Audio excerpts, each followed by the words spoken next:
नमस्ते, मैं हूं रविंद्र गौतम और आप देख रहे हैं ब्लंटली स्पीकिंग। कोरोना की रफ्तार थमने का नाम नहीं ले रही है। 2 लाख से ज्यादा नंबर पार कर चुके हैं। समस्या यह है कि सरकारों की यदि हम बात करें तो केंद्र सरकार कहती है राज्य सरकारों के कारण ये हो रहा है, राज्य सरकारें कहती हैं कि केंद्र के कारण ये हो रहा है। जो बीजेपी की सरकार है वो कहती है जो दूसरे राज्यों में जहां पे बीजेपी शासन नहीं है वो कहते हैं ये इनके कारण हो रहा है। खासतौर से यदि हम देखें तो महाराष्ट्र के ऊपर सारे के सारे बादल उसी के ऊपर फट रहे हैं, क्योंकि महाराष्ट्र से जो कोरोना का संक्रमण है उसकी स्थिति बदहाल है, बेहाल है। नंबर्स बहुत ज्यादा हैं, बहुत बड़ी संख्या में आ रहे हैं। लेकिन वहां के सरकार के प्रवक्ता कहते हैं कि हमारे नंबर इसलिए ज्यादा आ रहे हैं क्योंकि हम आंकड़ों को छुपा नहीं रहे हैं। तो सवाल यह है, क्या आंकड़े दूसरी राज्य की सरकारें छुपा रही हैं? अगर हम इसको इस तरह से समझे भी, ऐसा नहीं हो सकता है कि आंकड़े सरकार महाराष्ट्र भी ना छुपा रही, हो सकता वो भी छुपा रही हो। लेकिन एक खबर ताजा जो भोपाल शहर की आई, वहां पे बताया गया, सरकार ने जिम्मेदारी इसके कहा कि हमारे यहाँ पे भोपाल में इस दिन सिर्फ और सिर्फ 4 मौतें कोरोना से हुई हैं। लेकिन दैनिक भास्कर अखबार ने खुलासा करते हुए लिखा कि 112 मौतें कोरोना से हुई हैं और उसका उन्होंने बाकायदा सारा डेटा प्रोवाइड कराया। इसी तरह से उत्तर प्रदेश की अगर हम बात करें तो उत्तर प्रदेश में शमशान घाट के बाहर टीन की फट्टे लगाए जा रहे हैं, बाउंड्री वॉल की जा रही, ताकि लोग देख ना सकें कि किस तरह की अंतिम संस्कार चल रहा है, कितने लोगों का अंतिम संस्कार हो रहा है, ताकि शायद कहीं बाहर फोटो ना जा पाए। लेकिन सवाल यह है, क्या हम सिर्फ और सिर्फ डेटा छुपा के कोरोना को काबू में कर पाएंगे? क्या यही एक तरीका है कोरोना को काबू में करने का? किस तरह से हम ये जो आंकड़े लगातार दिन प्रतिदिन बढ़ते जा रहे हैं इनको हम कैसे घटाएंगे? इसके लिए सरकारें क्या काम कर रही हैं? जो सरकारें काम कर रही हैं, क्या वो काम काफी है, पर्याप्त है? इसके बाद कुछ करने की आवश्यकता नहीं है। दूसरी तरफ हम बात कर रहे हैं, लगातार चुनाव की रैलियों के ऊपर हम बात करते आ रहे हैं, लगातार हम कुंभ के ऊपर भी बात करते आ रहे हैं कि ये भी तो एक कारण है जो कोरोना स्प्रेड हो रहा है वायरस, ये कैसे थमेगा? इसको क्यों नहीं रोका जा रहा है? क्यों? जब अगर आज ममता बनर्जी ने फिर कहा है कि जो बाकी चरण के चुनाव बचे हुए हैं, जितने फेसेस बचे हुए, उन सबके इलेक्शंस एक साथ ही करा लिए जाएं, तो क्यों नहीं कराए जा सकते? जब संक्रमण की रफ्तार इतनी तेज और इतनी तेजी के साथ बढ़ रही है तो ये भी तो पॉसिबल हो सकता है। इसमें कहां किसको नुकसान हो रहा है ये भी समझने वाली बात है। कुंभ के मामले में अलग अलग अखाड़े के अलग अलग मंडलेश्वर के अलग अलग मत आ गए हैं। कोई कहते हैं कि हम प्रतिमात्मक जो है स्नान कर सकते हैं, हमारे एक अखाड़े से 4-5 लोग चले जाएंगे, दूसरे से 4-5 लोग चले जाएंगे, लेकिन दूसरे अखाड़े के लोग कह रहे हैं, जो वहां के महामंडलेश्वर हैं वो कह रहे हैं कि जो लोग स्नान करेंगे पुण्य तो सिर्फ उनको ही मिलेगा। तो सवाल ये है, पुण्य कमाने के चक्कर में क्या हम अपनी जान दे दें जो वहां पे स्नान करना चाहते हैं, और फिर उसके बाद कोरोना जिस तरह से फैल रहा है उसको कैसे रोकें? इन्हीं सब विषयों पे हम चर्चा करेंगे। आज हमारे साथ हैं डॉक्टर अंशुमान कुमार, जो चीफ कैंसर सर्जन हैं और अपनी बेबाकी से बोलने के लिए वो जाने जाते हैं कि वो किसी भी को नहीं बख्शते हैं, जब चाहे वो मैनेजमेंट की बात आ जाए, चाहे उनके हॉस्पिटल का हो, किसी के हॉस्पिटल का हो, मेडिकल के ऊपर हो या पॉलिटिक्स के ऊपर। सुमेश अरोड़ा जी हैं हमारे साथ में। सुमेश अरोड़ा जी पूर्व कमिश्नर हैं एक्साइज और कस्टम के। उसके साथ हमारे साथ मोहन गर्ग जी भी जुड़ चुके हैं। ये एक बड़े समाज सेवी हैं, समाज के लिए बहुत सारा काम करते हैं और खास तौर से अगर बात करें शिक्षा क्षेत्र में इनका बहुत योगदान है। आप सभी लोगों का बहुत बहुत स्वागत है। धन्यवाद जी। डॉक्टर अंशुमान जी, सबसे पहला सवाल आपसे मेरा यही है, जिस रफ्तार से ये नंबर बढ़ रहे हैं क्या इनको घटाया जा सकता है? कैसे ये नंबर्स घटेंगे? क्योंकि अब हम अगर बात करते रहेंगे ये सरकार वो कर रही, वो सरकार ये कर रही है, तो उसका कभी भी कोई अंत नहीं है। और ये सरकारों को भी चाहिए कि चाहे केंद्र की सरकार है या राज्य की सरकारें हैं, दोनों आपस में एक साथ मिल के काम करें, क्योंकि ये कोई पार्टी नहीं देख रहा है। जिस तरह से आपने कहा है, कई बार कहा है कि ये सेकुलर वायरस है, तो कहीं ऐसा तो नहीं जो केंद्र की सरकार है अगर सेक्युलर वायरस कह देते हैं तो इस वायरस को कांग्रेसी वायरस मान लें, क्योंकि कांग्रेस कहती है कि हम सेक्युलर पार्टी हैं, तो ऐसा ना हो कि उस चक्कर में भी इस कोरोना का कोई रोकथाम ना हो। जी रविंद्र जी, देखिए चर्चा में आज हिंदुस्तान में जब भी बात होती है तो बात होती है पार्टी की, फला पार्टी। सरकार की बात कोई नहीं करता है, इसमें अंतर समझने की जरूरत है। पार्टी एक पॉलिटिकल संस्था है जिसमें अनेकों लोग हो सकते हैं, लेकिन सरकार में बैठे लोग हमारे चुने हुए नुमाइंदे हैं जिनको हम लेजिस्लेटर बोलते हैं। दूसरी चीज जुडिशियरी और तीसरी चीज एग्जीक्यूटिव, तीनों को मिला के सरकार बनती है। तो सरकार से जो उम्मीद पब्लिक की होती है वो उम्मीद आपको पूरी करनी पड़ेगी, इसमें कोई दो मत नहीं है। अब हो क्यों नहीं रहा है? स्टेट और वर्सेस सेंटर की लड़ाई समझिए। कहा जाता है health is a matter of state, स्वास्थ्य सेवाएं राज्य के अंतर्धीन है। लेकिन जब एपिडेमिक डिजीज एक्ट लग जाता है तो सेंट्रल गवर्नमेंट के पास बहुत सारे ऐसे पावर आ जाते हैं। उदाहरण के तौर पे पिछले साल का लॉकडाउन, कि पूरे कंट्री को लॉकडाउन कर सकते हैं। कह सकते थे कि health is a matter of state, मैं डिसीजन नहीं लेता हूं, लेकिन एपिडेमिक डिजीज एक्ट के तहत इनको लेना पड़ेगा।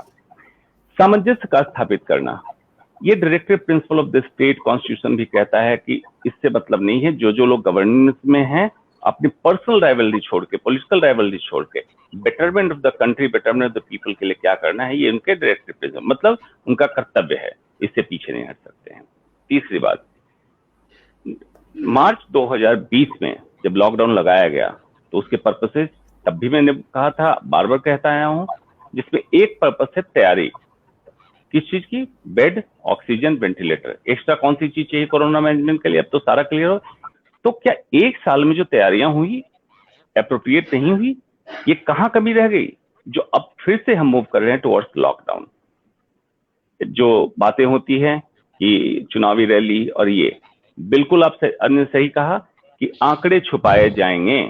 जहां ये केसेज महामारी तो है ही है और भी बढ़ेंगे, तो स्टेट यही करेगा, अपने अपने आंकड़े छुपाने लगेगा। देखिए, आंकड़े छुपाने से मेडिकल साइंस में कुछ नहीं होगा। क्लियरिटी, ट्रांसपेरेंसी चाहिए, और आंकड़े कम कैसे हों इस पे काम कीजिए। और मैं उस स्टेट को हर्ष में तारीफ करता हूं जिनका नंबर ऑफ टेस्ट ज्यादा होते हैं, ज्यादा केसेज डिटेक्ट होते हैं, लेकिन उस पर वो काम करके उसको ठीक करते हैं। ऐसे स्टेट की मैं तारीफ करता हूँ।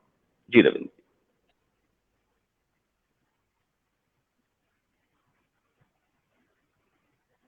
प्रशासन का हिस्सा रहे भी हैं, कैसे इसको बेहतर किया जा सकता है, कैसे चीजों को रोका जा सकता है? गौतम जी, आपकी आवाज कुछ देर के लिए हट गई थी, तो आप अपना प्रश्न दोहराएंगे? जी, मैं आप प्रश्न दोहराता हूं। मैं ये पूछ रहा हूं आपसे, जिस तरह से नंबर बढ़ते जा रहे हैं, जिस तरह से आंकड़े बहुत तेजी से आ रहे हैं, इनको किस तरह से हम रोक सकते हैं? सरकारों को क्या कदम उठाने चाहिए जिससे ये आंकड़े? फिर उनका कट गया, लगता है वॉइस कट गया। मोहन जी, आप हमारी आवाज सुन पा रहे हैं क्या? जी जी, मैं सुन पा रहा हूँ। तो मैं अपना उनका मेरी आवाज आ रही है? मैं दोबारा से अपना नहीं, आपकी प्रश्न- आवाज आ रही है। अब गौतम जी की आवाज भी आ रही है। हाँ जी, मेरी आवाज आ रही है क्या आपको? जी जी, हाँ अब आ रही है सब, अब ठीक हाँ, है। मैं आपसे पूछ रहा था कि किस तरह से हम इन आंकड़ों को बढ़ने से रोक सकते हैं? क्या सरकारों को कदम उठाने चाहिए? किस तरह से आपस में सामंजस्य बैठाना चाहिए? देखिए, आंकड़े जो है वो ज़्यादा मतलब नहीं रखते हैं। ये तो सरकारें अपने अपने हिसाब से फर्ज करती हैं। ये आज की बात नहीं है। स्पेनिश फ्लू से देखिए, तब से ही होता रहा है, और तब सेकेंड वर्ल्ड वॉर चल रही थी, और हर एक कंट्री जो था उसके हित में था। सबसे पहले आर्मी में फैला, तो चाहते नहीं थे कि राइवल्स को इन्फॉर्मेशन मिले कि कितने फौजी बीमार हैं, तो छिपाते थे।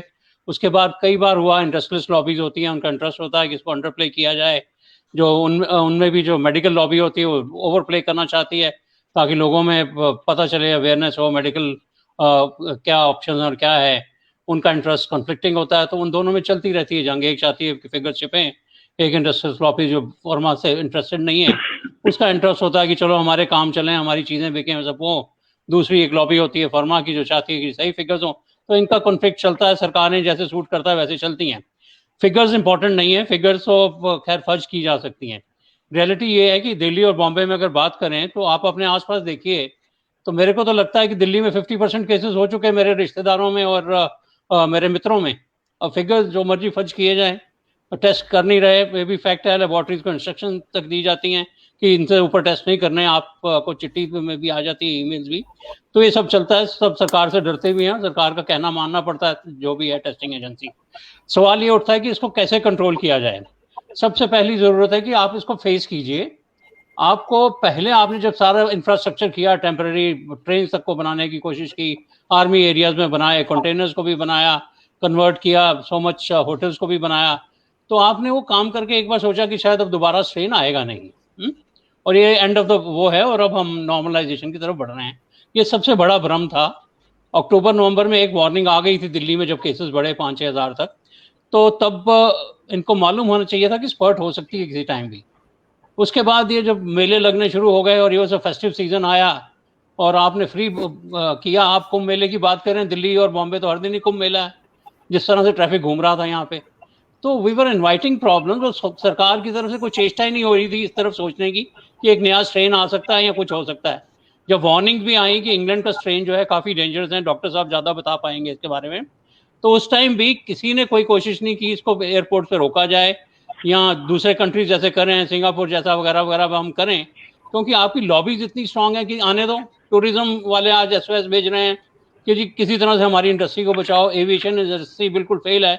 मगर आपके लिए ह्यूमन लाइफ इंपॉर्टेंट है या ये कुछ इंडस्ट्रीज इंपॉर्टेंट जो इन एनी केस नहीं चलेंगी? तो कहीं ना कहीं आपकी सरकारों को डिसाइसिवली मूव करना पड़ेगा for the protection of the people. अगर आपने वो शुरू किया और शुरू में ही आपने अपना GDP को हिट ले लिया 2-3 महीने का, तो अब उस पाथ पे चलना पड़ेगा आगे भी। अब जब क्रिटिकल सिचुएशन आएगी आपको कुछ ना कुछ करना पड़ेगा। तो this is the only way out, इसके अलावा और कोई तरीका नहीं है। यही एक वे आउट है। मोहन गर्ग जी, जिस तरह से हम स्थितियां बदलते हुए देख रहे हैं लगातार, हम लोगों ने आपके साथ भी इस पे डिबेट में आपने पार्टिसिपेट किया था, चर्चा करी थी लास्ट ईयर भी, तब ये बात हो रही थी भाई ये कोरोना जो है पहली बार ऐसा वायरस आया जिसके लिए सरकारें तैयार नहीं थी, पता नहीं था क्या करना है क्या नहीं करना है, उस कारण लॉकडाउन भी लगाया गया, बहुत सारी चीजें करी गई, तैयारियां करी गई। लेकिन अगर हम पिछले साल से इस बार कंपेयर करते हैं, क्योंकि एग्जैक्ट आप देख लीजिए उस समय 24 मार्च को लॉकडाउन लगा था और अभी भी अप्रैल के फर्स्ट वीक में नंबर्स बढ़ने शुरू हुए और बेतहाशा नंबर बढ़ते चले जा रहे हैं। क्या हम एक साल में सीख नहीं पाए? क्या हम उस लॉकडाउन के कारण जो है उस दौरान अपनी तैयारी नहीं कर पाए कि जो अब इस तरह से नंबर बढ़ते जा रहे हैं? साथ के साथ मैं एक चीज आपसे और पूछना चाहूंगा मोहन गर्ग जी, कि जिस तरह से जो इलेक्शंस हो रहे हैं, क्या उन चुनावों को रोक नहीं दिया जाना चाहिए? क्या चुनाव टल नहीं सकते थे? या जो कुंभ का मेला हमारा चल रहा है, कुंभ स्नान चल रहा है, क्या इसे रोका नहीं जा सकता था? मैं ये तो नहीं कह सकता हूं कि इसे टाला जा सकता था, बट इसे रोका तो जा सकता था, इसमें रिस्ट्रिक्शंस तो लगाई जा सकती थी। मोहन गर्ग जी। रविंदर जी और अरोड़ा जी और डॉक्टर साहब बड़े ही सबने अच्छे खुल के विचार रखे, और जो आपने बातें पूछी, सरकारें हमारी जो है सो गई। प्लेटफॉर्म ही ऐसा है, ब्लंटली स्पीकिंग नाम है, और हम चाहते हैं हर व्यक्ति अपने विचार बिल्कुल खुल के बेबाकी से रखे, कुछ भी दबा के ना रखे। मैं भी बिल्कुल ब्लंटली ही बोलता हूं, चाहे मैं भाजपा का समर्थक हूं, लेकिन इस समय चाहे PM हो या CM हो, किसी भी स्टेट ने जनता को लेट डाउन किया है। ये एक वार्निंग शायद जनवरी से शुरू हो गई थी UK वेरिएंट की, और उसके बाद भी डेली फ्लाइट्स आती रही, और 8 मार्च के बाद तो ये जो फिगर है ड्रामेटिकली मल्टीप्लाई हो रही है। और होली के ऊपर भी वार्निंग थी, और वार्निंग दी गई कि होली आप घर पे ही मनाएं, लेकिन हमारी सरकारें जो तैयारी की थी उसको भी पैकअप करके बैठ गए। DRDO में एक बहुत बड़ा सेंटर बना था दिल्ली कैंट में, राधा स्वामी जो सत्संग कैंप में ITBP ने बनाया था, सारी फैसिलिटीज थी। और हमारे जो महाराजा अग्रसेन हॉस्पिटल में देखता हूँ, वहाँ हमारा 1 पेशेंट या 2 पेशेंट मैक्सिमम रह गए थे फरवरी में, और आज हालत ये कि 350 बेड हैं। और 2-3 दिन से इतने हम निराश हैं कि हमारे पास कोई भी फोन आता है कि एक बेड अरेंज करा दो, ICU करा दो, तो हम चाहकर भी कुछ नहीं करा पा रहे। और अभी जैसे अरोड़ा जी ने कहा, परिवारों में, रिश्तेदारों में, दोस्तों में अब तो इतने रोज ही किस्से आ रहे हैं, और इतना बड़ा फास्ट स्प्रेडिंग है कि इस बार घर के बच्चों को भी हुआ है, बड़ों को भी हुआ है, और इससे कोई अछूता नहीं बच रहा, पूरा परिवार इसमें लपेटे में आ रहा है। सारी मेडिकल सुविधाएं जो हो सकती हैं वो सब शॉर्ट पड़ी हुई है। इसमें हमारे को जो ये बंगाल का चुनाव है, लगभग महीने 2 महीने से हमारी पूरी पार्टी, चाहे वो भारतीय जनता पार्टी हो या जो वहाँ लड़ने वाली टीएमसी हो, वो सब इतनी बड़ी बड़ी आज भी रैलियां कर रहे हैं, रोड शो कर रहे हैं, और जैसे वहाँ कोई कोरोना किसी को होगा नहीं। ऐसे ही कुंभ का आयोजन है। अभी मैं 5 मिनट पहले ही वीएचपी के जो हमारे अंतर्राष्ट्रीय अध्यक्ष हैं आलोक कुमार जी, वो भी एम्स में भर्ती हो गए, वो भी अभी कोरोना में गए थे। तो ये एक महामारी को हमने खुद बड़ा एक इनवाइट भेज दिया। कुंभ कर सकते थे, एक जो रिचुअल्स होते हैं जो वहाँ के रहने वाले साधु हैं, पुजारी हैं, वो कर लेते उसको, लेकिन जो वहाँ के मुख्यमंत्री नए बने, उन्होंने भी बड़े बेतुके बयान दिए कि जो गंगा मैया में स्नान करेगा कोई कोरोना नहीं होगा। वहाँ हजारों लोगों को तो टेस्ट में पॉजिटिव आ चुका है, जब वो पूरे भारत में वापस आएंगे तो ना जाने कितने लोगों को फैलेगा। और हम भी आज भी अमित शाह बंगाल के दौरे पे हैं, मुझे लग नहीं रहा कि सरकार के कानों पे जू रेंग है। और यदि मैं सच्चाई बताऊं, अभी मैं अमित शाह के फेसबुक पे पढ़ रहा था जो लोगों की कमेंट्स हैं, या एक हमारे सांसद राकेश सिन्हा है, उनके फेसबुक पे जो कमेंट्स हैं, तो मैं बोल नहीं सकता कि कितने लोगों में निराशा और कितना भय का वातावरण है। और सभी पॉलिटिकल पार्टियों से, चाहे वो अरविंद केजरीवाल हो या योगी जी हो, सब अपने विज्ञापन देकर अपनी पीठ थपथपा रहे थे कि हमने कोरोना पे जीत पा ली। दिल्ली मॉडल, यूपी मॉडल, वो सारे मॉडल ध्वस्त हैं। पूरी यूपी की ब्यूरोक्रेसी मुझे पता है आज हॉस्पिटल में है, वहाँ के सीएम, लीडर ऑफ अपोजिशन सब सीएम में है। आज जब बिल्कुल हर्षवर्धन मोहन गर्ग एम्स जी, में गए, आपकी यानी कि जो भारतीय जनता पार्टी के जो एक वरिष्ठ सांसद हैं स्वामी साहब, उन्होंने भी जब कोरोना बढ़ना शुरू हुआ था तब उन्होंने ट्विटर के माध्यम से ट्वीट किया था। उन्होंने कहा था कि 2 शब्द जो उसके लिए भारतीय जनता पार्टी के जो फैंस के लिए, वोटर्स के लिए कहे जाते हैं, तो उसमें एक उन्होंने एडजेक्टिव और जोड़ा था और कहा था कि वो लोग अब कहां गए जो लास्ट ईयर कोरोना के खत्म होने का क्रेडिट मोदी जी को दे रहा था, तो अब इसके बढ़ने का क्रेडिट, बढ़ने की रिस्पॉन्सिबिलिटी, बढ़ने की जिम्मेदारी किसको देनी है, वो भी बताएं। जिम्मेवारी तो सरासर जो देश को चलाने वाले, चाहे वो प्रधानमंत्री, गृह मंत्री और सभी राज्यों के मुख्यमंत्री हैं। फुल पेज के एडवर्टीजमेंट और 5-5 मिनट का टीवी पे एडवर्टीजमेंट, चाहे योगी जी हो चाहे केजरीवाल जी हो, सभी के पूरा दिन विज्ञापन आते थे कि हमारे मॉडल से हम विजय पाए हैं, और जनता को केवल बेवकूफ बनाया गया है। और आज चाहे मैं हूं या कोई मेरे परिचित है या कोई रिलेटिव है, आज सभी एक मन में निराशा है और पॉलिटिकल पार्टी से हम सब डिसअपॉइंटेड।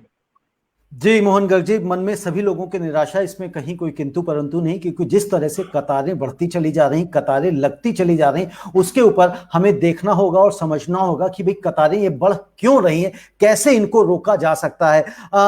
डॉक्टर साहब, जो हमने कल भी चर्चा करी थी कतारों के ऊपर कि भाई कतार हर तरफ बढ़ रही है, कोरोना की टेस्टिंग के लिए भी बढ़ रही है, फिर टेस्टिंग के बाद रिजल्ट के लिए भी लोग कतार में हैं, उसके बाद अगर बाई चांस किसी को पॉजिटिव निकल आता है तो दाखिले के लिए वो कतार में है, फिर उसके बाद वैक्सीन के लिए कतार में है, और यहां तक कि लोग अंतिम संस्कार के लिए भी कतार में हैं, उसके लिए भी उनको टोकन मिल रहे हैं। लेकिन सवाल ये उठ रहा है, एक और जानकारी चाहते हैं हम आपसे। लास्ट ईयर ये बात हो रही थी, आप सारे एक्सपर्ट्स ये कह रहे थे कि ये जो कोरोना है ये बच्चों का दोस्त है, यानी कि बच्चों को ये कोरोना नहीं हो सकता है। तो क्या इस बार भी वही थ्योरी है, ये बच्चों को कोरोना नहीं हो सकता है, बच्चे इससे बच सकते हैं, और बच सकते हैं तो कितने वर्ष तक के बच्चे इससे बच सकते हैं कि जो कोरोना उनको नहीं होगा? जी, पिछले साल भी हम लोगों ने ये कहा था कि बच्चों में संक्रमण की क्षमता या संक्रमण होने की गुंजाइश बहुत कम है, नहीं कभी नहीं कहा था। अब इस बार सुनिए, जब म्यूटेंट वायरस आया, इसमें स्पाइक प्रोटीन ओवर एक्सप्रेशन के कारण जिस रिसेप्टर पे फेफड़े के अंदर जाके वायरस अटैच होता है, ओवर एक्सप्रेशन कारण कम रिसेप्टर भी होते हैं तो अटैच होता है। उसको कैसे समझेंगे? डायबिटिक पेशेंट में ये रिसेप्टर ओवर एक्सप्रेस होता है, इसलिए कोरोना वायरस का इन्फेक्शन डायबिटीज में ज्यादा होता है और उसकी मारक क्षमता बनती है। अब इस बार जो म्यूटेशन हुआ, कम रिसेप्टर पे जब अटैच हो सकता है तो बच्चों में भी हो रहा है। बच्चों में एटिपिकल सिम्टम्स आ रहे हैं, फीवर के साथ डायरिया, पेट में दर्द, या बाकी जो सिम्टम्स हैं तो हैं, लेकिन बच्चों में एटिपिकल सिम्टम्स ज्यादा आ रहे हैं, तो बच्चों में भी कोरोना संक्रमण हो सकता है। इसको सिर्फ ह्यूमन डीएनए चाहिए। अंतर क्या है बड़े और बच्चे में? बच्चे की इम्यून मॉड्यूलेशन कैपेसिटी, मतलब एंटीजन जब अटैक किया कोरोना वायरस का, तो कितनी जल्दी वो एंटीबॉडी डेवलप कर ले और उससे फाइट करके निकल जाए, अच्छी होती है। इसलिए आपने देखा होगा जितने इम्यूनाइजेशन प्रोग्राम चलाए जाते हैं, जैसे पोलियो, मम्स, मीजल्स, रूबेला, बचपन में टीके दिए जाते हैं कि बच्चों में इम्यून मॉड्यूलेशन अच्छा होता है, इसी समय दे दो ताकि प्रतिरोधक क्षमता बन जाए। तो ये तो हुई बच्चों वाली बात। स्प्रेड इन्फेक्टिविटी रेट ज्यादा है, चांस ज्यादा है। और दूसरा क्या है, बच्चे अब लॉकडाउन करते करते ऊब चुके थे तो निकलना चालू किया। सेम स्थिति है जो आप देख रहे हैं कि इस बार यंग जो जनरेशन है, यंग जनरेशन क्यों ज्यादा इन्वॉल्व है। 60+, 45+ कोमोर्बिडिटी में वैक्सीनेशन ड्राइव जो चालू हुआ, तो वैक्सीन के साथ साथ तो लोग जागरूक भी हुए कि नहीं, मुझे अभी भी प्रिकॉशन लेना है वैक्सीन के बाद। और छूटा कौन? जो सबसे ज्यादा एट रिस्क था कोरोना संक्रमण के, बीमारी की बात नहीं कह रहा हूं, जो मूव कर रहा है वो मूव कर रहा है हमारा यंग जनरेशन, ऑफिस जाने में, मेट्रो में, बस में, तो उनको भी वैक्सीनेशन में अब ले लेना चाहिए। अब 18 ईयर से ऊपर के ट्रायल में सब सेफ पाया गया था, तो 18 से ऊपर के सभी लोगों में वैक्सीनेशन चालू करना चाहिए। जो इस तरह के लोग हैं, इनमें अति गंभीर रूप नहीं लेता है, लेकिन वायरस इतना ज्यादा होता है कि यंगस्टर्स सुपर स्प्रेडर का काम कर रहे हैं। मतलब उनको इन्फेक्शन है लेकिन लक्षण नहीं है और ये बाहर घूम रहे हैं और ये वायरस को फैला रहे हैं। इन चीजों का अगर हम समझें तो आपको लगेगा कि पिछली बार से इस बार के कोरोना म्यूटेंट स्ट्रेन में क्या क्या अंतर है। जी, यानी कि यंगस्टर्स को लक्षण है, सिम्टम्स हैं, दिख नहीं रहे हैं, लेकिन और इसी के कारण वो सुपर स्प्रेडर का काम भी कर रहे हैं। तो अल्टीमेटली तो डॉक्टर अंशुमान, ये फिर बात वहीं आके निकल के आ रही है कि फिर इसका चारा दोबारा से लॉकडाउन ही दिखाई देता है क्या? क्यों? क्योंकि और कोई तो चारा है नहीं, और कोई कहीं जब बेड नहीं है, कहीं हॉस्पिटल्स नहीं, कहीं डॉक्टर्स नहीं अवेलेबल हैं। मतलब इस तरह के कार्टून आने लग गए हैं कि एक कार्टून आज बना के किसी ने भेजा था कि एक पेशेंट अपनी दवाइयां लेके आ गया, अपने इंजेक्शन लेके आ गया, अपने बेड तक ले आया। उसके बाद वो हॉस्पिटल की रिसेप्शनिस्ट पूछ रही है कि सब तो ले आए, डॉक्टर कहाँ है, डॉक्टर लाए हो? जी जी देखिए, डॉक्टरों में कोविड फटीग हुआ। इसका मतलब ये होता है कि डॉक्टर का काम इलाज करना है, लेकिन एक ही तरह से इलाज, एक ही मरीज का इलाज, एक ही बीमारी का इलाज।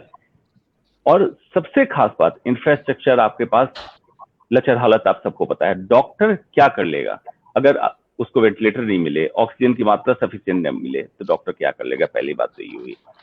दूसरी बात, आज भारत में जो एक्टिव केसेस हैं उसका 70% होम आइसोलेशन में है। एक्टिव केसेस 14 लाख के आसपास हैं और 30% को मान लीजिएगा आप हॉस्पिटल में है, तो कितने बेड्स हो गए? लगभग 4,20,000।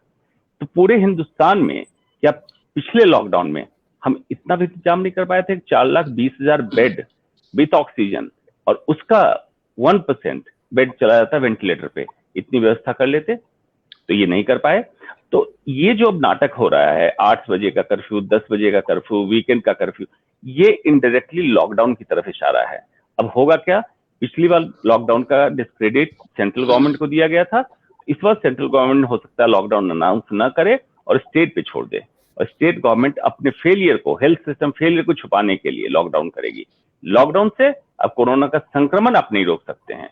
जो घटना आज घटनी थी 10 दिन, 20 दिन, 1 महीने, 2 महीने बाद घटेगी। अंतर बस इतना आएगा। अंतर बस इतना है। सुमेश अरोड़ा जी, जो लॉकडाउन की सिचुएशन जिस तरह से बन रही है, यानी कि जो हम देख रहे हैं कि भाई डॉक्टर्स भी कह रहे हैं क्या चीज, वो हम सुन रहे हैं, हॉस्पिटल्स में सिचुएशंस क्या है पता है। यानी कि जब सुपर स्प्रेडर का काम बहुत सारे लोग कर रहे हैं, चाहे यंगस्टर्स की बात कर लें, चाहे जो श्रद्धालुगण हैं उनकी हम बात कर लें, तो अल्टीमेटली जो सरकारों को जो दिखाई दे रहा है वो यही दिखाई दे रहा है कि भाई किस तरह से हम कोरोना के संक्रमण को रोक लें, तो हम ज्यादा से ज्यादा लोगों को उनके अपने ही घरों में बंद कर दें ताकि वो सुपर स्प्रेडर का काम ना कर पाए, कोरोना को फैला ना पाए। लेकिन क्या आपको लगता है सुमेश जी, अगर ये वापस लॉकडाउन हुआ तो जो अर्थव्यवस्था लास्ट टाइम चौपट हुई थी, जो अभी तक नहीं संभली है और आगे भी मुझे नहीं लगता कई वर्षों तक संभलने के आसार हैं, क्या आपको लगता है ये 2021 ज्यादा खतरा दे सकता है अर्थव्यवस्था के मामले में अगर लॉकडाउन होता है तो? ये जो दो शहर हैं इनकी बात ही करते हैं, अभी कलकत्ता के तो फिगर्स आएंगे इलेक्शन के बाद। बॉम्बे और दिल्ली, इनको इकोनॉमिक सुपर पावर हाउस कहा जाता है। इनमें अगर सैटरडे संडे का भी होता है लॉकडाउन, कर्फ्यू लगता है, तो भी अगर आप मान के चलिए कि कुछ नहीं तो आपकी 0.5% जीडीपी तो इफेक्टेड हो ही जाएगी। और अगर ये बढ़ गया, बाई चांस फिगर्स बहुत ज़्यादा बढ़ गई और आपको करना पड़ा, तो ये फिगर्स 1 या 2% जीडीपी तक जा सकती हैं। अब दो चीज़ें हुई हैं, आपके एक्सपेक्ट कर रहे थे बजट के आसपास कि 12% तक होगा, यही एस्टिमेटेड था कि 2021-22 में नॉर्मल कोर्स में 10-12% तक ग्रोथ आ जाएगी। पहली बार डबल डिजिट ग्रोथ आएगी, क्योंकि पहले नेगेटिव थी जो कि 7% तक एक्सपेक्टेड थी। उसके बेस के ऊपर अगर 5% भी ग्रोथ आ जाती है तो 7+5 12% तक लग रहा था कि पाई जाएगी। चाइना की फिगर्स जो है 16% कही जा रही है, बिकॉज उन्होंने इस साल में बहुत इफेक्टिव कंट्रोल रखा है। तो उनको जो सेटबैक लास्ट ईयर लग गया, उसके बाद उन्होंने बहुत अच्छा कंट्रोल रखा है, तो वो डेफिनेटली वर्ल्ड लीडर्स पोजीशन में आएंगे। इकोनॉमिक ग्रोथ में 16% एक्सपेक्टेड है। इंडिया की ग्रोथ जो है अब इसका एस्टिमेट 10% से नीचे जा रहा है। उसकी दो वजह हैं। एक वजह तो ये कि ईयर एंड जो हुआ है, मार्च 31 तक रेवेन्यू फिगर्स बता रही हैं कि अच्छी ग्रोथ आई है लास्ट क्वार्टर में। तो वो जो आपका 8% नेगेटिव था बजट के आसपास, वो कम होके हो सकता है 6% तक चला जाए। 6% नेगेटिव ग्रोथ पे फिर अगर आप समझते हैं कि नॉर्मल कोर्स में आपकी 5% आनी थी तो 11% तक जाती। अब जो कुछ हुआ है उससे 1 या 1.5% की ग्रोथ रेट का डेफिनेटली इफेक्ट हो गया। तो आपकी नेट जो पॉजिटिव ग्रोथ आएगी over the negative growth of the last year, वो 3 या 4% आएगी, जो 9-10% टोटल ट्रांसलेट करेगी, which is quite a setback for a country like India, जो कि एक बिल्कुल नेगेटिव ग्रोथ रेट के पास से आ रहा है। और बड़ी अजीब बात लगती है मुझे ये देख के कि आपकी रेवेन्यू ग्रोथ पॉजिटिव है, इनडायरेक्ट टैक्सेस में पिछले साल 12% ग्रोथ आई है, और इनकम टैक्स का भी बोलते हैं जी रिवाइज एस्टिमेट से ऊपर रेवेन्यू आ गई। तो ये तो वही हुआ कि किसी कंट्री में सूखा पड़ गया, बाढ़ आ गई, आपदा आ गई, और उसमें आप लगान ज्यादा लेके चले गए। तो ये ऐसी रेवेन्यू ग्रोथ है जिसपे किसी को, समझदार आदमी को खुशी नहीं होनी चाहिए कि आप ऐसे समय में भी अपना पॉजिटिव ग्रोथ पे मान कर रहे हैं कि 12% इनडायरेक्ट टैक्सेस की ग्रोथ हो गई ऑयल या जीएसटी की वजह से। तो ये बिल्कुल नलायकी है। इस ऐसे बिल्कुल समय में नालायकी है इंसेंटिव दिए उमेश जाते अरोड़ा हैं। जी, आप का मानना है कि बिल्कुल नालायकी है। मोहन गर्ग जी, जिस तरह से सिचुएशन चल रही है, ऐसे समय में प्रधानमंत्री जी के लिए कहा जाने लगा है कि प्रधानमंत्री जी इवेंट को मैनेज करने के लिए इवेंट मैनेजमेंट के बहुत बड़े गुरु हैं। अभी आपने देखा 11 अप्रैल से जो है टीकोत्सव शुरू कर दिया गया। टीके की शॉर्टेज है, वैक्सीन की शॉर्टेज है, उसके बावजूद भी टीकोत्सव है। यानी कि महामारी में भी हम उत्सव ढूंढ रहे हैं। हो सकता है इनकरेज करने के लिए बहुत अच्छी बात है कि वैक्सीन सब लोग लगाएं, ज्यादा से ज्यादा लगाएं, तो उसको एक हम टीकोत्सव का नाम दे दें। लेकिन एक तरफ वैक्सीन शॉर्ट भी है, और क्या एनकरेज करने के लिए उत्सव के अलावा भी हम कुछ और कह सकते थे, कर सकते थे? ना, मुझे तो मालूम नहीं किसकी एडवाइस पे उन्होंने ये टीका उत्सव नाम रखा है। इसकी कहीं कोई प्रशंसा नहीं हो रही, क्योंकि जब टीके के कैंप लगने और वहाँ टीका कई जगह शॉर्टेज है, सब जगह तो नहीं है। दिल्ली में मैं भी कल लगवा के मोहन आया। जी, अगर आप बात करें वाराणसी में ही आज से 4 दिन पुरानी रिपोर्ट थी, 4 दिन पुरानी, 61 उनके जो सेंटर थे जो कॉन्स्टिट्यूंसी में, उसमें 44 सेंटर्स में टीका था ही नहीं, खत्म था। हाँ, ये बंद थे। न्यूज़पेपर रिपोर्ट है, तो उनमें ठीक ही होगा। और टीके की सप्लाई शॉर्टेज में है, और उसका जो नामकरण किया टीका उत्सव, प्रशंसा लायक काम नहीं है।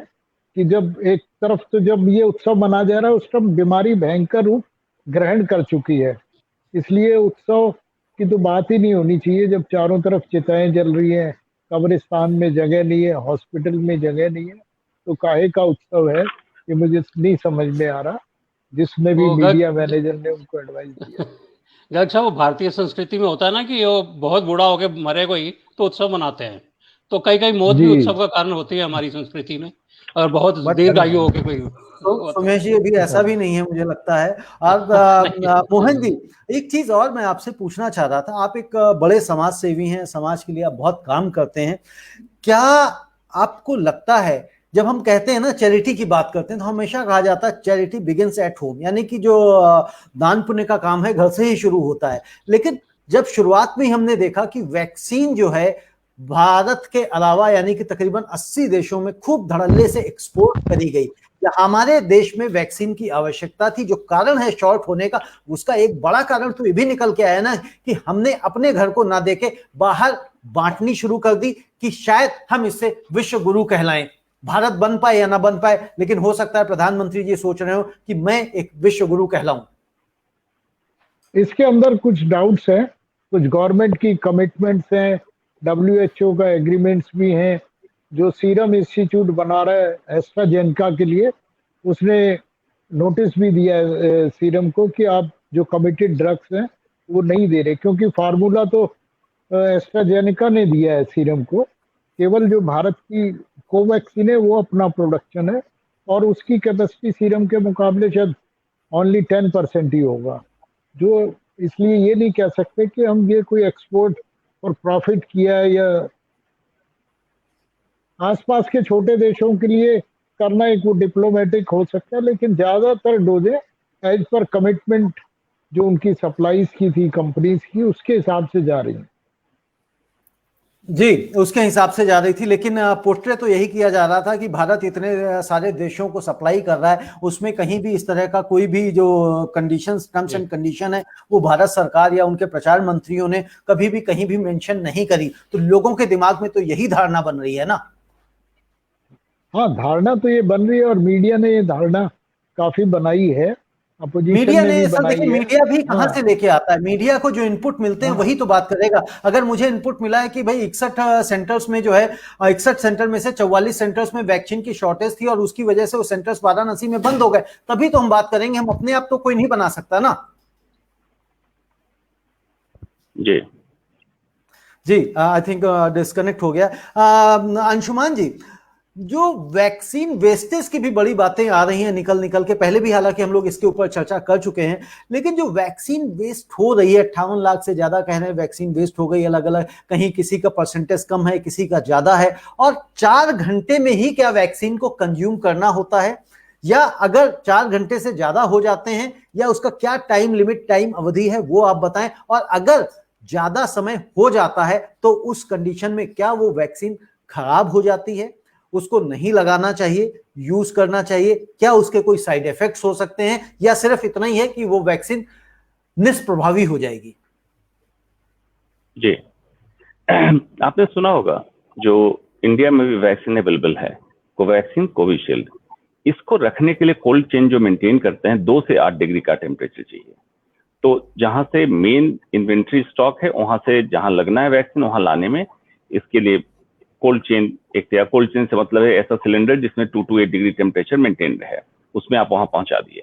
अब वैक्सीन देने के लिए 10 डोजेज की एक वायल आ रही है, आपने खोला, लेकिन इतने लोग 10-10 के हिसाब से लगते जा रहे हैं। लेकिन अगर कोल्ड चेन से बाहर वैक्सीन निकल गई और सेंटर पे आज इसको खत्म हो जाना था, लेकिन खत्म नहीं हुई वैक्सीन, तो ये वैक्सीन निष्क्रिय हो जाती है। साइड इफेक्ट नहीं होगा, लेकिन हम देंगे तो कोई फायदा नहीं होगा। तो ये एक लिमिटेड अमाउंट, जिसको हम कहते हैं इतना एक्सपेक्टेड लॉस वैक्सीन का हो सकता है, लेकिन वो चीज स्टार्टिंग के लिए है। जब वैक्सीनेशन प्रोग्राम, इस तरह का वैक्सीनेशन प्रोग्राम स्टार्ट होता है तो कुछ लोग स्केरी होते हैं, डरे होते हैं, किसी को टाइम नहीं मिला, लेकिन आज की स्थिति में जो वैक्सीन की क्राइसिस है उसमें वेस्टेज नहीं होना चाहिए। कैसे इसको करेंगे हैंडल, हम अगर समस्या बता रहे हैं, समाधान भी बताते चलते हैं। जो प्री फिक्स अपॉइंटमेंट है उनके वैक्सीनेशन ड्राइव को आप 2 से 3 बजे तक फिक्स कीजिए कि ये तो प्री फिक्स अपॉइंटमेंट वाले आएंगे।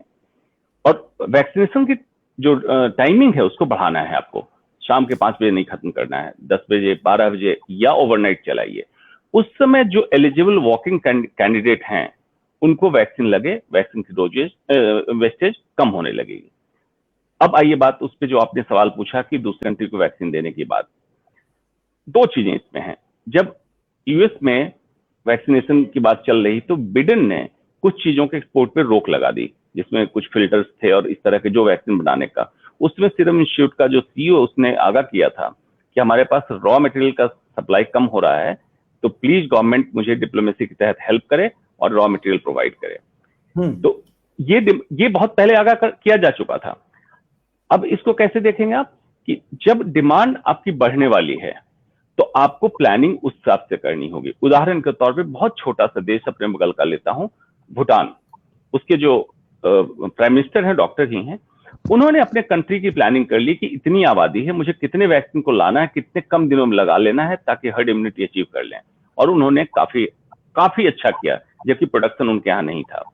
इंडिया का अग्रीमेंट था एस्ट्राजेनिका से, सीरम इंस्टीट्यूट का, और WHO से वैक्सीन देने के लिए। तो ठीक है, तो आप इसको माइनस करके चलते कि इतना वैक्सीन तो मुझे बाहर भेजना है, तो प्रोडक्शन हम ज्यादा बढ़ाएं क्योंकि डिमांड हमारी बढ़ने वाली। आज भी India less than 1% Indian population vaccinate हुई है। तो जितना आप डिले करते जाएंगे, म्यूटेशन वायरस में बढ़ता जाएगा, और हो सकता है एक दिन ये वैक्सीन ना कारगर हो जाए। तो इसको बचाने के लिए आपको स्टेप लेना पड़ेगा। अब ये सारी कहानी हुई क्यों रविंद्र जी? पिछले साल से लॉकडाउन से डिस्कस करते हैं, हम यहाँ आ गए। Total time adhocism and impulsiveness से डिसीजन लिया गया है। स्ट्रेटेजिक और विजनरी डिसीजन कभी नहीं लिया गया। IAS ऑफिसर अपने मंत्री को खुश करने में लगा है, मंत्री मुख्यमंत्री को, मुख्यमंत्री प्रधानमंत्री को।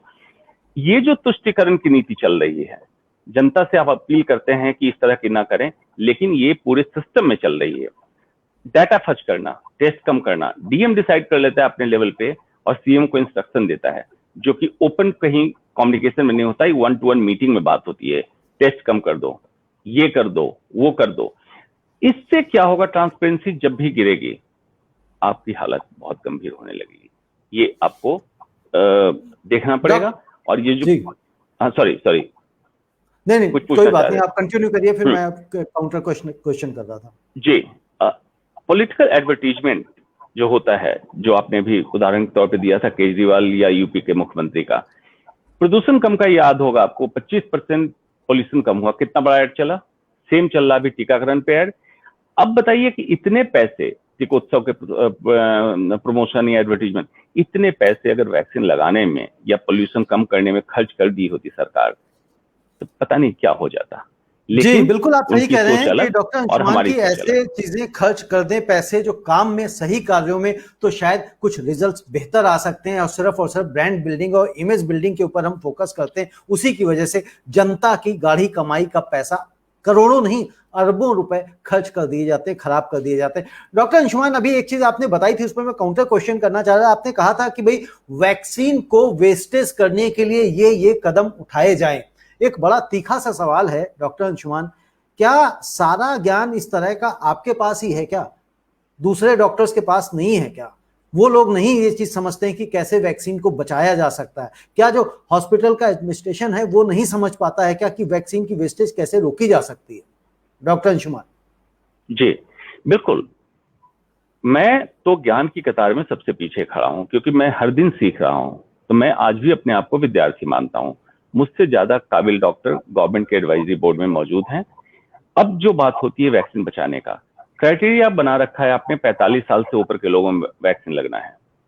उस क्राइटेरिया के तहत आपको अब ओपन करना चाहिए। 18 साल से ऊपर के व्यक्ति पे ट्रायल हो चुका है, वैक्सीन सेफ है, तो अब प्रोडक्शन बढ़ाइए वैक्सीन का, और इंजेक्शन इनोकुलेशन 18 से ऊपर सभी व्यक्ति का चालू कराइए, तब जाके ये वेस्टेज कम होगा और वैक्सीनेशन ड्राइव बढ़ेगी। तो फिर आपको टीकोत्सव की जरूरत नहीं होगी। जहां तक बात है कि मेरे दिमाग में आइडिया आ रहा है, बाकी के दिमाग में आइडिया क्यों नहीं आ रहा है, ऐसा नहीं है। आइडिया उन सबके दिमाग में आता है, लेकिन उनके मंत्री ने जो कहा, उनके साथ उनकी टीम में बैठे एडवाइजरी में जो डॉक्टर हैं, वो बेचारे नहीं बोल पाते हैं। उनकी हालत इतनी नाजुक हो चुकी है कि ऐसी कोई बात नहीं कहना चाहते हैं जो मुख्यमंत्री, प्रधानमंत्री या किसी नेता को उनकी बात खराब लगे। लेकिन इससे देश नहीं चलेगा। कहा जाता था, चाणक्य ने कहा था, जिस देश का विप्र, वैद और बुद्धिजीवी सच बोलने से पीछे हटने लगेगा, देश का पतन होना शुरू हो जाएगा। तो वैद्य मतलब चिकित्सक को कभी महिमा मंडन के लिए कुछ नहीं करना चाहिए। जो देश हित में स्वास्थ्य समस्याएं आ रही है उसका सही समाधान बताए, ग्राउंड रियलिटी समाधान बताए, कि डॉक्टर को ही पता होता है कि मरीज को जरूरत क्या है, नेताओं को नहीं पता होता है। अफसोस बस हमारे यहाँ IAS ऑफिसर और नेता कोरोना के मैनेजमेंट से लेकर वैक्सीनेशन सबके ज्ञाता बन के टेलीविजन पर बैठ के बोलते हैं। अफसोस लगता है कि क्या हिंदुस्तान में डॉक्टरों की कमी पड़ गई है? ये सच्चाई जी, डॉक्टरों की कमी पड़ गई है, इंसानों की कमी पड़ गई है। सुमेश अरोड़ा जी, जिस तरह से कहा कि भाई बुद्धिजीवी को, डॉक्टर्स को, इनको सबको खुल के बोलना चाहिए, लेकिन बात यहाँ पे ये भी है कि जब लोग खुल के बोलते हैं तो उनको देशद्रोही, राष्ट्र विरोधी, Khan market gang, JNU gang, फलाना गैंग, ढिमकाना गैंग, इस तरह से उनको उपाधियां भी दे दी जाती हैं। चलिए, ये तो चलता ही रहेगा, लोग अपने अपने प्रयास करते रहेंगे। लेकिन सुमेश अरोड़ा जी, मैं अपने दर्शकों के लिए आपसे ये समझना चाहता हूं कि आप ये बताएं, जिस तरह से आप एडमिनिस्ट्रेशन में रहें, अभी के जो हालात देखते हुए लग रहा है, क्या उनको अगले लॉकडाउन के लिए तैयार रहना चाहिए? और अगर तैयार रहना चाहिए तो इस बार हम किस स्तर तक जा सकते हैं? क्योंकि लास्ट टाइम तो हमने देखा करोड़ों लोगों की नौकरियां चली गई, लाखों लोगों के व्यापार चौपट हो गए, बंद हो गए, ये लग गए, जो कि अभी तक पटरी पे नहीं आ पाए हैं। तो आने वाली स्थिति में लोगों को क्या प्रिकॉशंस लेना चाहिए जिससे वो आगे सरवाइव कर पाए? देखिए, इस टाइम की सिचुएशन लास्ट ईयर से कहीं ज़्यादा भयावह है और वो लॉकडाउन रिक्वायर करती है। पिछले टाइम क्या केसेस थे? कुछ भी नहीं थे। अभी तो आपका ये जो सेकेंड वेरिएंट है, ये कम्युनिटी लेवल से ही स्प्रेड शुरू हुआ है। आज आप किसी को भी पूछिए, उसे नहीं मालूम कहाँ पे हो गया, कहाँ से हो गया उसको। और नंबर इतने बढ़ चुके हैं कि आड़ोस पड़ोस में नजर फेरें, हर जगह केस ही केस है। गिनते हैं, मैं अगर यारों दोस्तों के गिनता हूँ तो 50% लोग दिल्ली में हो चुके हैं। और ये वो दिल्ली है जिसके बारे में फरवरी में ये धूमधाम से कहा जाता था कि यहाँ पे तो जी कम्युनिटी इम्यूनिटी हो चुकी है। अब इतना स्प्रेड हो चुका है, 60% हो गया लोगों को, 70% हो गया, कईयों के अंदर वो हो गया नेगेटिव, जो भी होता है। तो ऐसे में तो इनको तो कुछ होने वाला नहीं। तो वो एक सोच के आगे बढ़े हम, वो इसका इतना प्रोपोगंडा किया गया कि अब सबने ये सोचा कि तब तो ये डिक्लाइन पे है। तो आपने जो इम्यूनाइजेशन प्रोग्राम भी बनाया, उसको रखा आपने अगस्त तक कि जी हम अगस्त तक कंप्लीट करेंगे, धीरे धीरे चलेगा। पहले बुढ़े, फिर 45 साल वाले, फिर 18 साल वाले, फिर देखेंगे जो भी है। पहले अपना जो फुट सोल्जर हैं उनको करेंगे। तो आपका स्प्रेड ओवर ही जो था वो चला वहां तक। फरवरी से शुरू हुआ, मार्च से शुरू हुआ और अगस्त तक चला। उसकी वजह शायद ये भी हो सकती है, मेरा अंदाजा है, अनुमान है, गलत भी हो सकता है, कि 60,000 करोड़ का एक्सपेंस है इस टीकाकरण पे, सब्सिडी जो जानी है। अब उसके लिए पैसे जनरेट होंगे, धीरे धीरे होंगे, धीरे धीरे खर्चे जाएंगे। तो चलो अगस्त तक करो, तब तक रेवेन्यू आ जाएगी, जो भी है करेंगे, इधर उधर से निकाल के। रेवेन्यू खर्चने की भी प्रायोरिटीज होती हैं सरकार की अपनी अपनी, हर एक की। तो एक प्रायोरिटी को रखा होगा कि चलो अगस्त तक तो स्प्रेड कर लो इसको। मगर बीच में हम ऐसी सिचुएशन में आ गए, मार्च अप्रैल में ही, जहां वो आपको मुंह फाड़ के देख रहा है संक्रमण। अब ये आपने कभी सोचा नहीं था कि इतना जबरदस्त स्प्रेड हो जाएगा। अभी फिगर्स फर्स्ट हैं और आपने जितनी तैयारी पहली बार में की थी उससे कहीं ज्यादा तैयारी अभी रिक्वायर्ड है इस टाइम, और आपकी तैयारी है नहीं। तो अभी तो जो आप सब्सिडी की बात कर रहे थे इंजेक्शन में, वो तो हो सकता है इस टाइम आपके मेडिकल पे ही लग जाए उससे 60-70 हजार करोड़। तो एक सारी प्रायोरिटीज चेंज हो गई। टीकाकरण भी करना है, इसको भी लड़ना है, लॉकडाउन करना है कि नहीं करना, और अब लॉकडाउन ना करना, जो वो भी बड़ा अजीब लगता है। मुद्दा ये है कि जनता क्या करे, जनता अपने को किस तरह के रिजल्ट के लिए तैयार रखे, किस तरह के खतरे के लिए तैयार रखे आने वाले समय में। देखिए, जनता में तो एक सबसे जरूरी चीज है कि सेल्फ डिसिप्लिन तो रखना ही पड़ेगा, सोशल डिस्टेंसिंग, और वो अपना वो शेखीकरण जो है ना, टीकाकरण तो बाद में होगा, पहले शेखीकरण और शोकीकरण जो कहते हैं उसको कंट्रोल करना पड़ेगा। आप स्प्रेड आउट कीजिए। ट्रेन में जाते हैं, वो पंजाब साइड में जाओ, कोई मास्क पहनता ही नहीं है, वो सड़कों पे घूमते फिरते हैं लोग मोटरसाइकिल पे, इधर उधर गाड़ियों में। और फिर हमारे धर्म संस्थानों में, किसी भी धर्म स्थान में, उस समय भगवान है बचाने वाला, ठीक है। तो वो सोच कहीं ना कहीं बदलेंगे नहीं, मास्क यूज नहीं करेंगे तो ये सब कुछ नहीं कर सकते आप। ये आम जनता के लेवल पे इमीडिएटली मास्क और ये सब सोशल डिस्टेंसिंग और सेल्फ कंट्रोलिंग, जब तक मूवमेंट नहीं रिक्वायर्ड मत कीजिए। आपको बाहर कर्फ्यू लगा या नहीं, उससे कोई लेना देना ही। बिल्कुल इंपॉर्टेंट मूवमेंट्स कीजिए और डोंट। लगा है या नहीं लगा है, इससे आपको कोई लेना देना नहीं है। आपको खुद समझना चाहिए कि हमें बाहर जाना है या नहीं जाना है। जब तक बहुत जरूरी ना हो कि भाई मेरा बिना इसके जाए काम चलेगा ही नहीं, तभी जाएं, अन्यथा ना जाएं। मोहन गर्ग जी, उस वक्त आपसे कनेक्शन टूट गया था। एक सवाल आपसे है कि चूंकि आप भारतीय जनता पार्टी के एक बड़े समर्थक भी हैं, कहा जाता है कि भाई भारतीय जनता पार्टी जो है बहुत सारे वादे पूरे करती आई है, बहुत सारा काम किया है, लेकिन क्या यहाँ पे जब हम इस कोरोना की महामारी को देख रहे हैं, सिस्टम देख रहे हैं, जिस तरह से लोग त्राही त्राही इस वक्त कर रहे हैं, क्या इसमें जनता का दोष नहीं है? जनता ने कभी किसी भी सरकार से, चाहे वो भारतीय जनता पार्टी की सरकार हो, चाहे कांग्रेस की सरकार हो, चाहे कोई मिली जुली सरकार हो, कभी भी कोई जनता ना किसी अस्पताल की मांग करती है, ना कभी विद्यालय और कॉलेज की मांग करती हैं, ना कभी बेहतर सड़कों की मांग करती हैं, ना कभी बिजली पानी की मांग करती हैं कि भाई हमें साफ पानी चाहिए। मुझे नहीं पता कि कब किसने कहा हो या किसने मांग करी हो कि मुझे स्वच्छ हवा चाहिए जिसमें हम बेहतर तरीके से सांस ले सकें। ऐसी तो कोई जब मांग करते ही नहीं, मांग करते हैं कि भाई हमें मंदिर चाहिए, मांग करते हैं भाई कश्मीर से 370 हटा दीजिए, हमें वहां पे प्लॉट खरीदने जाना है, हमें वहां पे प्लॉट लेना है। तो हमने जो मांग करी सरकार से 370 हटाने की मांग करी, 370 हटा दिया। उन्होंने कहा भाई राम मंदिर हमें चाहिए, उन्होंने राम मंदिर बना दिया। अब हम क्या करें और कैसे सरकार कहे कि भाई हम काम नहीं कर रहे हैं? यानी कि जो सरकार से मांगा जाएगा सरकार तो वही करेगी। तो इसका मतलब ये हुआ कि इसमें जनता की बहुत बड़ी गलती है, बहुत बड़ी कमी है। मोहन गर्ग जी, जनता को जो चुनावी घोषणा पत्र, चाहे वो भाजपा का रहा हो, कांग्रेस का रहा हो या आम आदमी पार्टी का, उन सब में बहुत बड़ी बड़ी विकास की बातें भी लिखी होती है, की जाती है, और अब उसको तो संकल्प पत्र का नाम भी दे दिया गया है। तो जहां ये मंदिर की बात पूरी हुई, 370 की पूरी हुई, जो बाकी वायदे हैं वो भी पूरे करने चाहिए। जब संकल्प पत्र का मतलब तो एफिडेविट है, और इसके लिए एक कानून आना चाहिए कि जो भी पार्टी जो डिक्लेयर करती है संकल्प पत्र में, वो उसका ओथ है। नहीं तो जैसे व्यापार में हम अपनी बात से मुकरें तो ब्रीच ऑफ ट्रस्ट का होता है, इन पार्टियों पे भी ब्रीच ऑफ ट्रस्ट का केस चलना चाहिए, चाहे वो कितना ही बड़ा नेता हो। ये जनता के साथ जो खिलवाड़ होता है कि हम इतने नए स्कूल बनाएंगे, इतने कॉलेज, इतने हॉस्पिटल बनाएंगे, और लास्ट में 6 साल 7 साल सबको निकल जाते हैं, तो वो बातें तो सब पीछे ही रह जाती हैं। आज चाहे दिल्ली में पहले कितनी अच्छी सड़कें होती थी, आज जो नेशनल हाईवे है, पीरागढ़ी से जाओ रोहतक की तरफ या किसी भी जाओ, तो इतने बड़े बड़े गड्ढे हैं, उसके विज्ञापन इतने करोड़ों रुपए के दे दिए उद्घाटन के कि हम ये सड़कें रेनोवेट कर रहे हैं, लेकिन गड्ढे जो छोटे थे और बड़े होते जा रहे हैं। तो हमारी ये पॉलिटिकल सिस्टम बहुत करप्ट हो गया। ये आरटीआई से भी अपने को बाहर रखा हुआ है। कोई पॉलिटिकल पार्टी, जहां तक मुझे मालूम है, कोई लेबर लॉ को फॉलो नहीं करते हैं, और कोई सुप्रीम कोर्ट ने भी माना कि इन्हें आरटीआई में, तब भी नहीं मानते। अब दोबारा से कोई पब्लिक मूवमेंट होनी चाहिए, अच्छा ब्लंटली स्पीकिंग के थ्रू करें, और लेकिन आपके अकेले से कुछ नहीं होगा। सारा मीडिया जो है विज्ञापन के दम पे चल रहा है सरकारों के, तो इसलिए बहुत बड़ा स्टैंड मीडिया भी नहीं ले पा रहा। बड़े दुख का विषय है। तो भारत की जनता, और जो एक सबसे बड़ी समस्या जो मोदी जी ने वायदा किया था लाल किला से कि हम पॉपुलेशन कंट्रोल करने के लिए बिल लाए, नहीं तो आप कितने नए हॉस्पिटल बना लेना, वेंटिलेटर ले आना, वो हर साल कम पड़ते जाएंगे।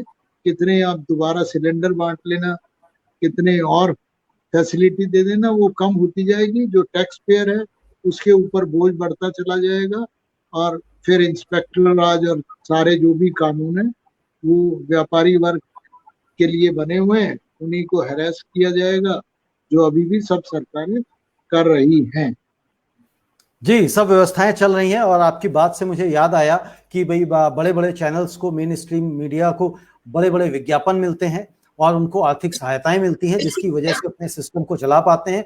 आप लोगों से सहयोग है जो इस कार्यक्रम को देखते हैं। यदि आपको लगता है जो हमारा इंडिपेंडेंट जर्नलिज्म है, जिस तरह की हम लोग पत्रकारिता करते हैं, ये जनता के हित में है, तो हमें आर्थिक सहायता दें। इस वीडियो के नीचे लिंक है, जहां पे आप क्लिक करके जिस भी तरह की आप राशि का चुनाव करेंगे वो हमारे लिए काफी होगी, पर्याप्त होगी। अगर थोड़ा सा भी करेंगे तो मैं समझता हूं बूंद बूंद से घड़ा भरता है और उससे काम हमारा चलेगा। डॉक्टर अंशुमान, लास्ट में मैं आपसे क्लोजिंग रिमार्क लेना चाहूंगा।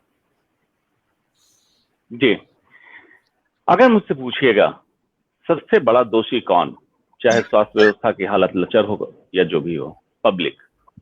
Answer is public. कारण ये है कि चुनावी रैली हो रही है तो उम्मीद कर रहे हैं हम इलेक्शन कमीशन से कि इलेक्शन कमीशन रोक लगाए चुनावी रैली से। क्यों लगाएगी रोक? सिस्टम यही बना हुआ है। इमेजिन कीजिए एक हाइपोथेटिकल सिचुएशन कि पब्लिक बायकॉट कर दे। आप चुनाव की तारीख डालिए, पब्लिक वोट देने ना जाए, एक चांटा इन पॉलिटिशियन के चेहरे पे ऐसा पड़ेगा कि पब्लिक अब जाग गई है। अब इनको टू द पॉइंट मुद्दे पे बात करो। और ये जहां तक एपिडेमिक डिजीज एक्ट में उल्लंघन, सीआरपीसी को 188 की धारा लग रही थी कि अगर भीड़ में लोग चलेंगे तो ये होगा, तो इनके ऊपर क्यों नहीं लगी? पब्लिक को अंधा बना के, जैसा आपने कहा 370 मांगा, ये मांगा, हेल्थ कब मांगा? आप हेल्थ आज से मांगना चालू कीजिए, सारी सुविधाएं दुरुस्त न हो जाए तो आप बताइएगा। ये पॉलिटिशियन बहुत एक्सपर्ट होते हैं, जो आप मांगे हैं वो देंगे आपको।